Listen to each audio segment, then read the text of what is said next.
पहिरियों महिल भरिसां मुख़्तलिफ़ ॻोठनि मां बरसाति जो पाणी हिन वक़्त ताईं निकाल न थी सघियो, जॾहिं त बरसाति जे पाणी सबबु ॻोठाणनि जा आझा किरी पट पइजी विया आहिनि ऐं हू दरबदर वारी ज़िंदगी गुज़ारण ते मजबूर आहिनि। ॻोठ गुल मोहम्मद ख़ासि खिली, ॻोठ अली मोहम्मद ख़ासि खिली, ॻोठ नूर मोहम्मद बुगटी ऐं ॻोठ मुराद ख़ासि खिली जा रहवासी ॻोठाणा अज़ाब वारी ज़िंदगी गुज़ारण ते मजबूर आहिनि। सदन चवणु आहे त अहिड़े हाल में कोई बि सिंधनि सां लहण न आयो आहे। हू चवनि था त खेनि इमदाद न खपे, उहा सरकार पाण वटि रखे, पर खेनि रुॻो उन्हनि जे घरनि मां बीठल पाणी कढाए ॾिनो वञे। असांजा वॾी हालत आहे, पाणी तमामु घणो आहे, सरमाएदार असांजा भोतार लॻे ई कोन्हनि अॼु ताईं बाबा।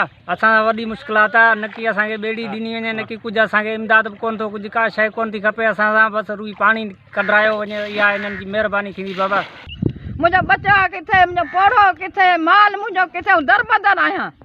मुंहिंजे घर मां घुरा इमदादी कान्हे, मूंखे पाणी कढाए ॾियो। को बि निमाइंदो अॼु ताईं लड़ी केरु कोन आयो आहे। सभु को इहो थो चवे सभु ॿुॾी आहिनि, असां पाण ॿुॾा छा, हू माना हुननि जा माल माड़ियूं कोन्हनि जो ॿुॾनि था।